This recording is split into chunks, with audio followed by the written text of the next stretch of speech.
Hey, good day to you. This is Todd. I'm just a regular dude walking in the Word. I'd like to welcome you today. Today we are starting the book of Esther. Esther is a very interesting book.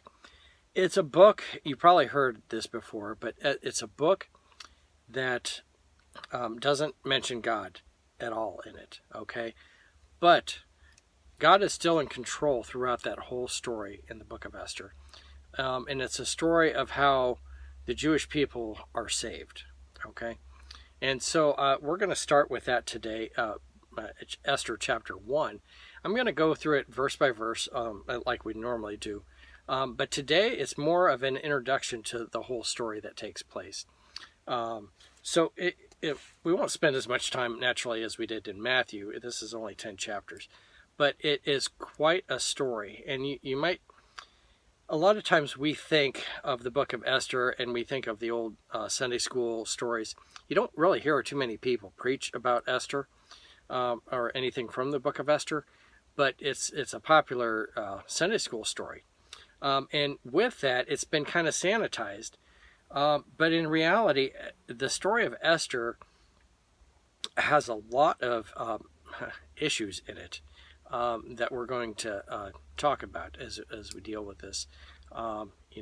Sex is a big thing in this book.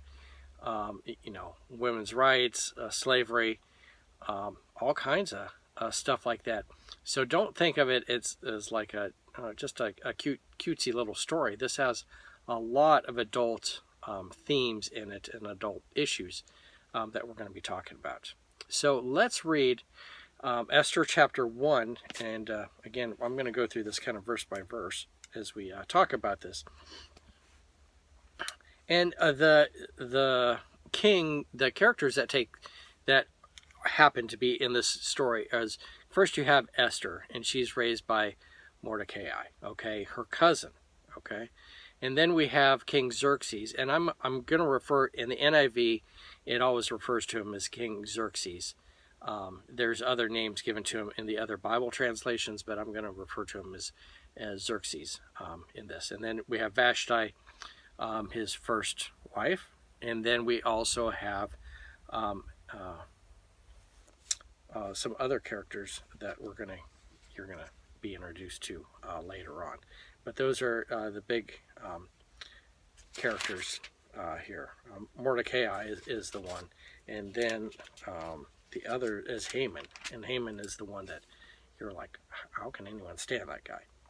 Let's read here, verse 1 of chapter 1 of Esther. It says, "This is what happened during the time of Xerxes, the Xerxes who ruled over 127 provinces, stretching from India to Cush." Okay. At that time, King Xerxes reigned from his royal throne in the citadel of Susa. And in the 3rd year of his reign, he gave a banquet for all his nobles and officials. The military leaders of Persia and Media, the princesses and the nobles in the provinces were present. Okay, Susa is in modern-day Iran. So this is taking place in Iran. This story takes place after the Jewish people are taken into exile. They're taken, first of all, into Babylon, and then they're taken into Persia. Okay. And so this king here, Xerxes, is one that it has these Jewish people captive, but the Persian people had a different theory of captives, and they actually allowed some people to go back. So this book of Esther actually takes place in between Ezra and Nehemiah. So some of the people were allowed to go back to Israel, okay?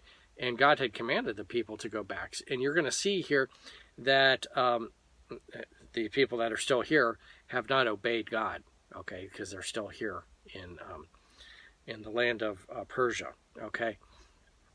And it says 172 provinces. That's a lot of area. It was like the world power at that time, okay. And you're going to see as we get into in between chapter 1 and 2, there's a lot of history that takes place. And we'll get into that next time because I don't have time to talk about that today. But a lot of history takes place in that period. But it stretched all the way from Iran all the way over towards Europe. Okay, so a huge section of land. And so he throws this party that lasts 180 days, which is 6 months. Can you imagine a party going on like that? And he's basically showing off. And the reason he's doing that is to gain support because he wants to go and invade Europe, and starting with Greece. Okay, and so he needs the support of these other rulers, really. And so he's showing how great guy he is. All right, let's keep reading here. Verse 4, for the full 180 days he displayed his vast wealth of the kingdom and the splendor and the glory of his majesty. Okay. And during that time, it probably would have been in shifts, not everyone coming all at once, but the rulers of all the different lands would have been coming during that time, and he would have been showing, how great he is. Verse 5, when the days were over, the king gave a banquet lasting 7 days in the enclosed garden of the king's palace, for all the people from the least to the greatest, who were in the citadel of Susa. The garden had hangings of white and blue linen, fastened with cords of white linen and purple material to silver rings, and on marble pillars. There were couches of gold and silver on the mosaic pavement of the porphyry marble, and mother of pearl, and the other costly stones.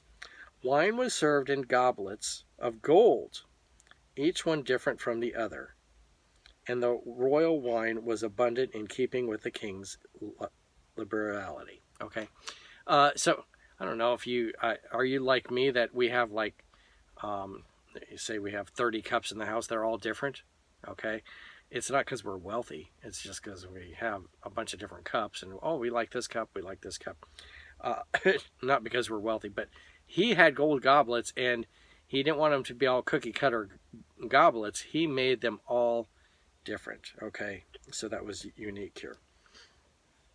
And wine, verse 7, wine was served in the golden goblets. Okay, verse 8, by the king's command, each guest was allowed to drink with no restrictions, for the king instructed all the wine stewards to serve each man what he wished. Queen Vashti also gave a banquet for the women in the royal palace of King Xerxes. Okay, I'm going to stop there, because if we keep on going, we're going to this is going to be a super long episode.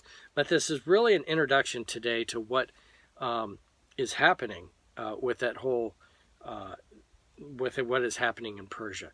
Next episode, we're going to be talking about women's liberation and how it doesn't turn out so well. Okay, so keep staying tuned in with us as we are going through the book of Esther. You're not going to fall asleep during this book. It's like an exciting book. So I look forward to seeing you tomorrow as we continue our journey through the book of Esther. Lord's blessing. I'll see you then.